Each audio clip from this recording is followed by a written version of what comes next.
이스라엘 자손의 온 회중이 실로에 모여서 거기에 회막을 세웠으며 그 땅은 그들 앞에서 돌아와 정복되었더라. 그러나 이스라엘 자손 중에 그 기업의 분배를 받지 못한 자가 아직도 7지파라. 여호수아가 이스라엘 자손에게 이르되 너희가 너희 조상의 하나님 여호와께서 너희에게 주신 땅을 점령하러 가기를 어느 때까지 지체하겠느냐? 너희는 각 지파에 3사람씩 선정하라. 내가 그들을 보내리니 그들은 일어나서 그 땅에 두루다니며 그들의 기업에 따라 그 땅을 그려가지고 내게로 돌아올 것이라. 그들이 그 땅을 7부분으로 나누되 유다는 남쪽 자기 지역에 있고 요셉의 족속은 북쪽에 있는 그들의 지역에 있으니 그 땅을 7부분으로 그려서 이곳 내게로 가져오라. 그러면 내가 여기서 너희를 위하여 우리 하나님 여호와 앞에서 제비를 뽑으리라. 레위 사람은 너희 중에 분깃이 없나니 여호와의 제사장 직분이 그들의 기업이 됨이며 갓과 루벤과 므낫세 반 지파는 요단 저편 동쪽에서 이미 기업을 받았나니 이는 여호와의 종 모세가 그들에게 준 것이니라.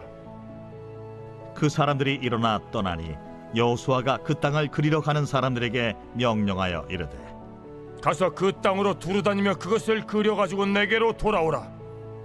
내가 여기 실로의 여호와 앞에서 너희를 위하여 제비를 뽑으리라. 그 사람들이 가서 그 땅으로 두루다니며 성읍들을 따라서 7부분으로 책에 그려서 실로 진영에 돌아와 여호수아에게 나아오니 여호수아가 그들을 위하여 실로의 여호와 앞에서 제비를 뽑고 그가 거기서 이스라엘 자손의 분파대로 그 땅을 분배하였더라.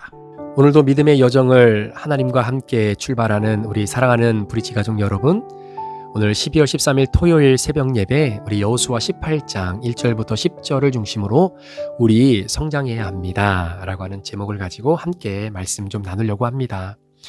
여러분, 이스라엘 백성들이 광야를 통과하고 난 이후에 이들이 가나안 땅에 들어오게 되죠. 그런데 40년의 광야 여정 동안에 이들이 살아감에 있어 무엇인가를 해서 얻은 결과물이 있다면 혹시 그것이 무엇이 있을까요? 이들이 어떤 노력을 해서 홍해를 가를 수 있었습니까? 이들이 땅을 파서 물을 얻어낸 적이 있었습니까? 아니면 이스라엘 백성들이 목축업을 해서 고기를 얻은 적이 있었습니까? 아닙니다. 어떻게 보면 40년의 광야 여정은 가만히 있어도 홍해가 갈라졌고요. 가만히 있어도 물이 반석에서 터져 나왔고요. 가만히 있어도 하늘에서 고기와 만나가 내려졌습니다. 그러니까 이 말이 무슨 말이냐면 전적으로 하나님의 공급하심으로 40년의 광야 여정을 살았던 이스라엘 백성이다라는 거죠.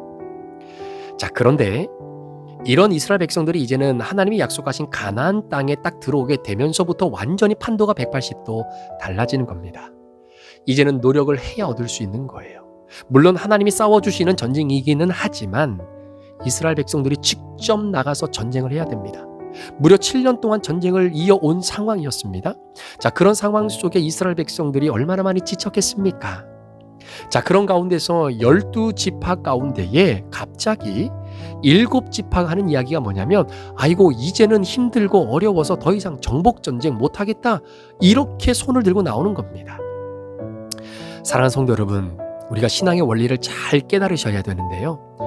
자, 오늘 새벽을 깨우실 정도의 영성을 가진 분들이라면 충분히 제가 말씀드리는 것을 이해하실 거고, 그리고 제 중심과 의도를 아마 여러분들이 충분히 품어주실 수 있으리라 믿습니다.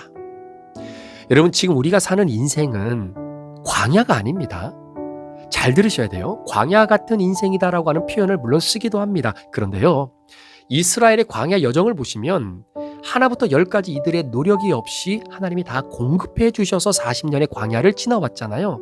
자, 그것을 인정하고 이스라엘 백성들은 누리기만 하면 되는 상황이 있었다라는 겁니다. 자, 그런데 좀 전에 말씀드렸던 것처럼 가나안 땅에 들어와서는 이제는 180도 삶이 완전히 달라진 겁니다. 노력해야 돼요. 땀을 흘려야 되는 겁니다. 예전에는 홍해를 보라는 듯이 갈라주셨는데 이제는요, 내가 믿음으로 요단강에 발을 밟고 담궈야 요단강이 갈라지는 역사가 일어나는 거예요. 이 말은 이제는 내가 믿음으로 행동하지 않고 적용하지 않으면 아무런 기적이 일어나지 않는 시기로 이미 저와 여러분들은 들어왔다라는 사실입니다. 그러니까 가나안 땅에 들어왔는데도 불구하고 성화의 과정을 오늘도 하나님 안에서 살아가고 있음에도 불구하고 여전히 이스라엘 백성들이 광야에서 살아온 것처럼 하나님 이것 주세요 저것 주세요 가만히 넋놓고 앉아있다고 하나님이 다 공급해 주시는 거 아니다라는 거예요.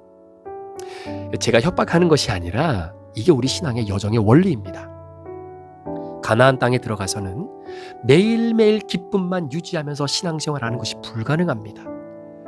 현재 여러분들이 신앙의 신혼기를 얼마나 오랫동안 누리실지는 모르겠지만 얼마 안 있으면 내가 진짜 노력하지 않으면 지금의 이 기쁨을 누리지 못할 때가 반드시 찾아온다라는 거죠. 따라서 이 시간이 오기 전에 반드시 여러분들이 준비되어져야 되고 이제는 내가 노력하지 않으면 내게 주신 구원의 기쁨, 은혜의 기쁨, 하나님이 함께 하시는 동행의 축복의 은혜의 기쁨을 내가 온전히 찾아오지 못할 때가 오기 전에 양육도 받으셔야 되고 큐티 훈련도 잘 해놓으셔야 됩니다. 따라서 힘들고 넘어지고 포기하고 싶을 때가 반드시 온다라는 이야기예요. 따라서 그때를 지금부터 준비하셔야 됩니다. 뭘 준비하셔야 될까요? 예배 준비하셔야 되고요. 큐티와 양육 그리고 공동체를 준비하셔야 돼요. 제가 왜 이 말씀을 드리냐면요. 말씀을 준비하면서 지난 4년을 이렇게 한번 돌아보니까 진짜 우리가 개척을 하고 지금 이 순간까지를 이렇게 돌아보니까 진짜 하나부터 열까지 하나님이 다 해주신 거였어요. 정말 정신없이 지내왔지만 돌아보면 그 모든 것이 정말로 하나님의 은혜였습니다. 마치 광야에서 이스라엘 백성들에게 물도 주시고 홍해도 갈라주시고 그리고 메추라기가 만나도 자동적으로 하나님이 때에 따라 공급해 주셨던 바로 그 은혜 말입니다. 여러분 교회도 그렇고 우리 가정도 그래요. 제 개인의 신앙도 그렇고요. 모든 것이 다 은혜였습니다. 즐겁게 4년여 동안 목회를 해왔어요. 그런데 이제는 그 기간이 끝나간다라는 생각이 자꾸 드는 겁니다. 이 말의 뜻은 뭐냐면 이제 우리는 안 되는 것을 되게 하는 훈련하는 영역으로 들어왔다는 이야기예요. 예를 들면 이런 거예요. 예전에는요. 신앙생활하면서 내 죄만 보면 됐어요. 그러니까 나만 회개하고 내 죄 용서 받으면 되는 거였어요. 남의 죄가 뭔지 어떤 사람이 나를 힘들게 하든지 말든지 그런 거는 신경 쓸 여력도 없었다라는 거죠. 그냥 나만 회복이 되면 되고 나만 큐티하면 되고 나만 잘 성장하면 된다라고 생각을 했었습니다. 그런데 이제는 그 시간이 끝나갑니다. 이제는 여러분 브릿지 안에서요. 조금씩 내 눈에 거슬리는 사람들이 보일 거예요. 여러분 브릿지 안에서 나와 성향이 맞지 않는 사람, 그래서 갈등이 일어나고 자꾸 부딪히는 사람이 하나 둘씩 생겨납니다. 예배를 늘 즐겁게 참여하는 때가 이제는 거의 끝나가는 거예요. 따라서 내 자아가 죽고 말씀이 이끄시는 대로 순종하며 사는 그 삶으로 내가 이제는 믿음 안에서 훈련을 통해 양육을 통해 점프하지 않으면 안 되는 시기가 찾아왔다라는 겁니다.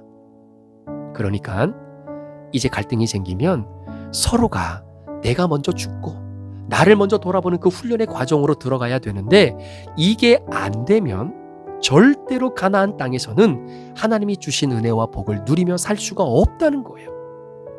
사랑하는 성도 여러분, 이제는요 저절로 되는 것이 없습니다. 오히려 이제는 우리 모두가 함께 땀을 흘리면서 이 공동체를 아름답게 가꾸어 나가야 할 때가 온 것이죠.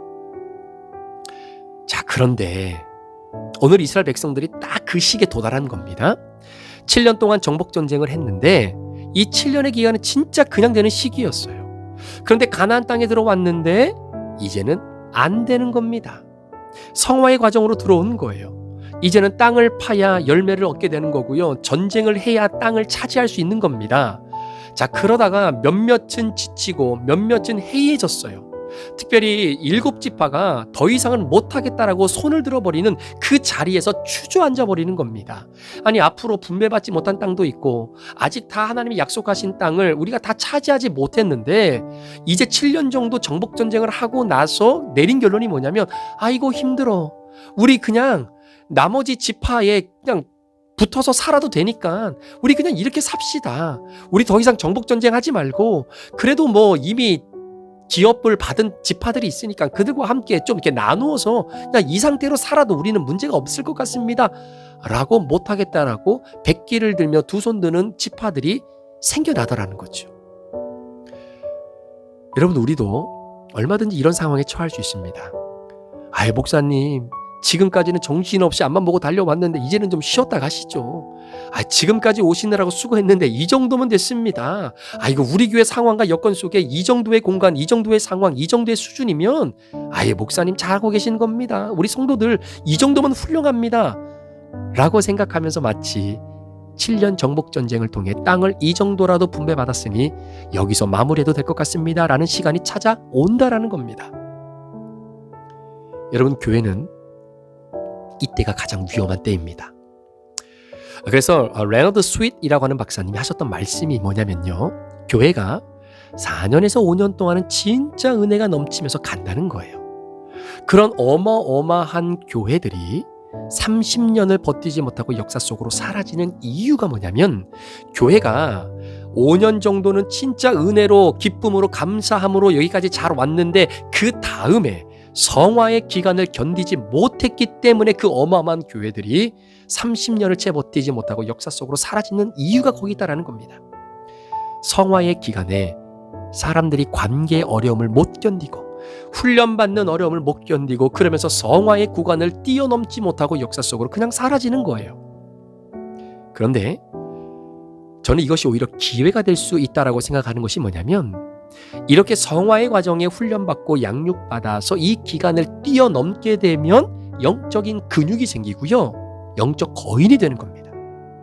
성화의 기간은 이 두 가지 양면성이 있다는 거예요. 따라서 이 기간을 잘 훈련받고 양육받고 양육을 하면서 넘어가는 교회는 앞으로 뻗어나가는 것이고요. 그렇지 못하면 고만고만하게 지내다가 어느 순간 교회가 사라지게 되는 겁니다. 저는 이걸 그냥 보고만 있을 수는 없지요. 저와 우리 공동체는 계속 나가야 됩니다. 그렇다면 어떻게 하면 이렇게 7지파처럼 지체함이 없이 앞으로 나갈 수 있을까? 한 가지만 여러분들과 좀 나누려고 합니다. 잘 들으시고 여러분 마음에 깊이 새겨주시기를 바라요. 자, 오늘 본문 1절 말씀을 보십시오. 이스라엘 자손의 온 회중이 실로에 모여서 거기에 회막을 세웠으며 그 땅은 그들 앞에서 돌아와 정복되었더라. 이렇게 기록합니다. 자, 보세요. 지금 7지파가 손을 놓고 있습니다. 그러니까 정복전쟁 못하겠다는 겁니다. 자, 이때에 여호수아가 내린 처방이 뭐냐면 실로라고 하는 지역에 회막을 짓습니다. 자, 여기서 말하는 회막은 구약의 언어로 말하면 성전이고요. 신약의 언어로 말하면 교회입니다.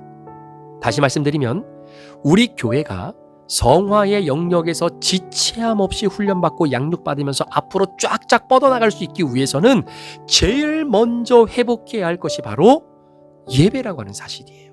예배. 이번 주 큐티하면서 불평이라고 하는 주제를 가지고 함께 여러분들과 말씀을 나눈 적이 있어요. 특별히 어떤 지파입니까? 요셉 지파였죠. 이 불평이라고 하는 것이 참으로 위험하다는 것을 너무나 깊게 좀 느끼게 됐는데요. 자, 한번 보세요. 자, 이스라엘 백성들이 지금 이 시점까지 오는 과정, 그러니까 회막에다가 실로라고 하는 지역에 회막을 건립하는 요 시점까지 오는 과정 속에 이스라엘 역사 가운데 두 가지 큰 불평의 사건이 있었습니다. 기억하십니까? 하나는 고라당의 불편이에요. 고라당의 불평. 그러니까 모세의 리더십에 반기를 들었던 사람들을 하나님이 땅을 갈라지게 하셔서 매몰되게 하시는 징계를 허락하시잖아요. 자, 두 번째 불평은 바로 며칠 전에 여러분과 큐티했던 요셉 지파의 불평입니다. 자, 여러분, 오늘 7지파가 정복전쟁 못하겠다라고 손들고 백기를 들었던 그 역량에 있어서 가장 주된 역량을 준 사람이 누구냐면 이게 요셉 지파예요. 여러분, 요셉 지파가 어떤 지파입니까? 스펙이라고 하면은 어느 지파에 밀리지 않는 좋은 스펙을 갖고 있는 지파입니다. 그러니 영향력이 대단히 큰 지파이죠. 여러분, 에브라임과 므낫세 지파 사람을 다 합치면 거의 10만 명이나 되는 덩어리가 엄청나게 큰 지파입니다. 엘리트 지파입니다.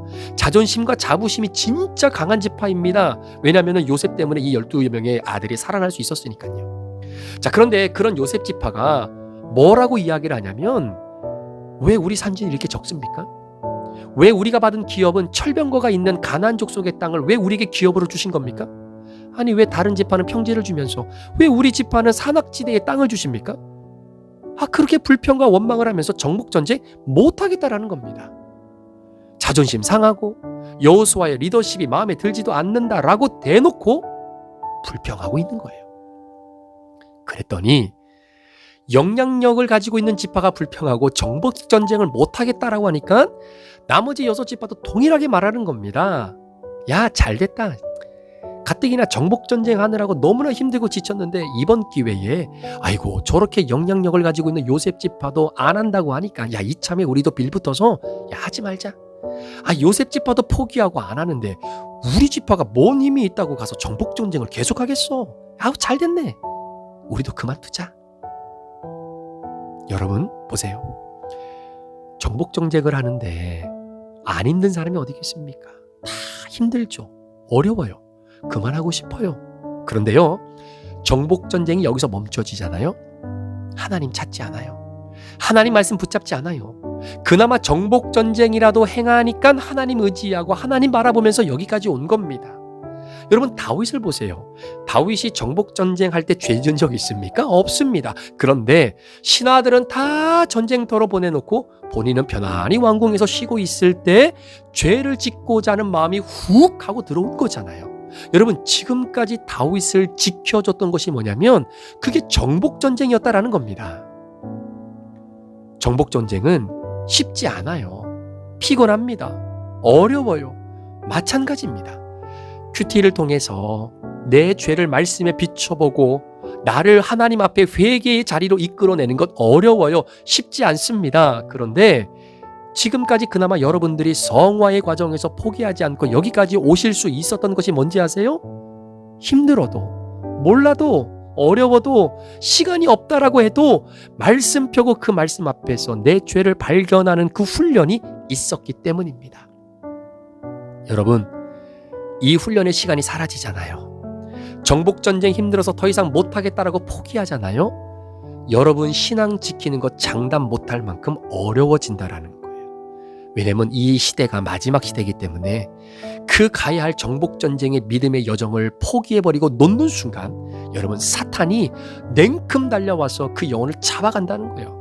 마치 독수리가 저 상공에서 자신의 먹이를 찾기 위해서 이 상공을 빙빙 돌다가 순간 그 먹잇감이 딱 눈에 들어왔을 때 쏜살같이 내려와서 그 날카로운 발톱으로 싹짝 낚아채는 것처럼 그렇게 낚아챈다라는 거예요. 영적으로. 그러니까 보세요. 많이 배운 사람이 교회 직분이 있는 사람이 교회를 사랑하고 봉사 많이 하면서 사람들에게 어느 정도 신뢰를 좀 받아간다라고 여기는 그런 분들이 야 내가 신앙생활 해봐서 아는데 이 브리지교회는 좀 이상해. 맨날 목사님이 큐티하면서 자기 죄를 보라고 하고 위로하고 평안을 빌어주는 메시지보다는 맨날 회개하라고 그러고 죄만 보라고 하고 뭐 이런 얘기만 하잖아. 아니 그렇지 않아도 세상에서 힘들게 살다가 교회 왔는데 교회에서는 맨날 회개하라고 하니까 너무 힘들어 라고 하신다면 정복전쟁 못하는 겁니다. 자 이때 여호수아가 처방 하나를 내려요. 그게 뭐냐면 그렇게 의기소침한 7지파에게 찾아가서 인간적으로 야 이거 해줄게. 우리 같이 정복전쟁하자. 야 내가 너네 잘 챙겨줄게. 앞으로 다음에 땅 분배 받으면 내가 조금 더 좋은 땅으로 알아서 잘 해줄게. 그러니까 우리 정복전쟁 가자. 이렇게 인간적인 방법으로 사람들 달래면서 그의 마음을 돌이키지 않았습니다. 실로의 회막을 짓고 예배를 회복하기 시작하는 거예요. 여러분 제가 이 부분을 묵상하면서 깊이 깨달은 것이 있습니다. 제가 깨닫고 묵상했던 마음 여러분들도 함께 품어주셨으면 좋겠는데요. 지금 요셉 지파의 불평이 너무나 안 좋은 영향력을 끼치잖아요. 이럴 때 어떻게 요셉 지파의 마음을 돌릴 수 있을까요? 인본주의적인 방법으로 요셉 지파 사람을 마음을 달래주고 위로해주면서 눈치 보고 원하는 것 해주며 마음이 돌아설까요? 아닙니다. 그렇게 하니까 교회가 본질에서 벗어나는 거죠. 세상하고 똑같아지는 겁니다. 아니 세상보다 더 못하다라는 이야기를 듣는 이유가 바로 이겁니다. 인본주의적인 방법으로는 절대로 요셉 지파 사람들의 마음을 돌이킬 수 없습니다. 그럼 어떻게 해야 될까요? 예배의 회복입니다. 예배의 회복입니다. 자, 그렇다면 예배의 회복이 무엇일까요? 자, 신명기 말씀에 보면 예배의 회복은 이런 것이다 라고 우리에게 명확하게 설명하는 한 부분이 있는데, 바로 예배의 회복이라고 하는 것은 내가 어떤 예배를 통해 감격을 회복한다라는 말이 아닙니다. 예배의 회복은 바로 회막의 회복으로부터 나오는 거예요. 즉 예배의 회복은 교회의 회복으로부터 나온다는 겁니다. 자, 그렇다면 교회의 회복, 회막의 회복이 무엇이냐? 그것은 바로 하나님이 주신 말씀이 강단을 통해서 선포되어질 때에 그 메시지의 단일화라는 거예요. 메시지의 하나됨, 하나의 메시지의 단일화라는 겁니다. 자, 민수기 말씀에 보면 하나님이 자신의 이름을 두시려고 택하신 곳이 있어요. 그러니까 하나님의 이름을 두시는 그 한 곳, 그곳에서 드려지는 예배여야만이 메시지가 단일화가 될 수 있다는 겁니다. 자, 그러니까 어제도 말씀드렸지만 여러분, 단지파가 나중에 북쪽 지역을 다시 점령하면서 그 라이스라고 하는 땅을 결국 단이라고 바꾸고 북왕국 이스라엘의 첫 번째 왕이었던 여로보암 1세가 거기에다가 금송아지를 세워놓고 결국은 이스라엘 백성들의 메시지를 나눠놓게 만들어 놓잖아요. 예루살렘 성전, 여기에 하나님의 이름을 두고 여기에 내 이름이 있는 이곳에서 선포되어지는 메시지의 단일화가 결국은 여로보암 1세가 완전히 나눠놓는 그런 영적인 죄를 짓게 되는 겁니다.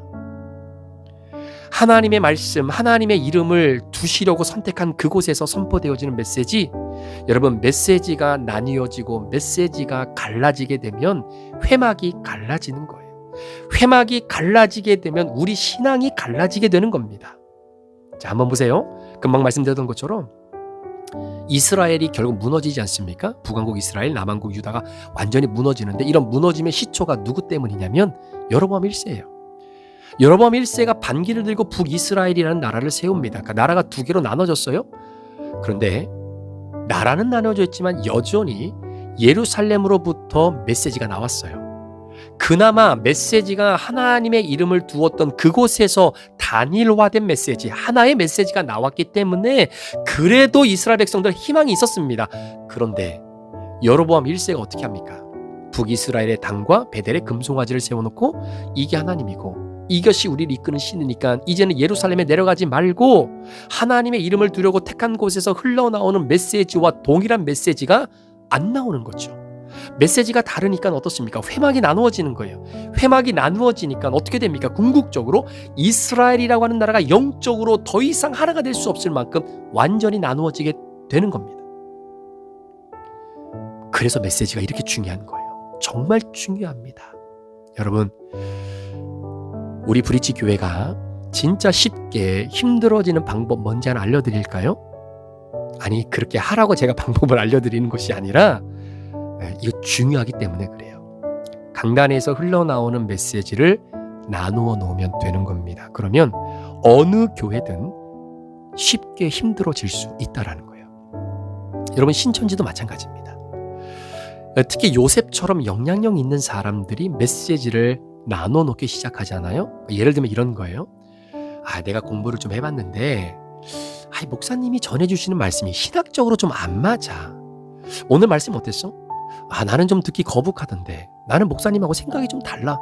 그러면서 교회를 영적으로 메시지를 나누어 놓으려고 하는 겁니다.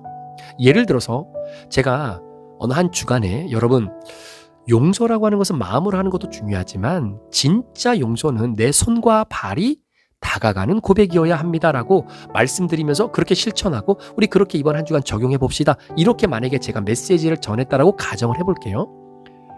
그런데 요셉 지파와 같이 나름 인지도가 있는 사람이 하는 말이 뭐냐면, 오늘 목사님 말씀은 좀 틀린 것 같아.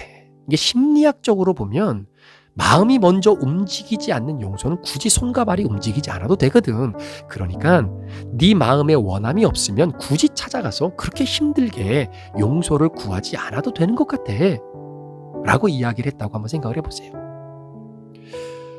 말씀이 강단에서 선포가 되는데 그 말씀을 나누어 놓는 사람이 있습니다. 우리 사랑하는 성도 여러분, 절대로 현혹되지 마시기 바랍니다. 혹여나 여러분이 그런 분이 돼서는 안 되시겠죠. 여러분, 교회에는 질서가 있습니다. 그런데 이 질서라고 하는 것은 소위 우리가 생각하는 어떤 계급화되어진 담임 목사가 제일 위에 있고 그 다음에 운영위에 팀장, 장로님, 집사님, 권사님 이렇게 직분을 나눠놓고 계급화되어진 체계가 교회 질서가 아닙니다. 교회 질서는 강단에서 선포되는 말씀에 있는 거예요. 메시지를 나눠놓으면 그때부터 교회가 힘을 잃어가는 겁니다. 강단에서 올바른 말씀이 선포됨에도 불구하고 메시지를 나누어 놓으려고 한다.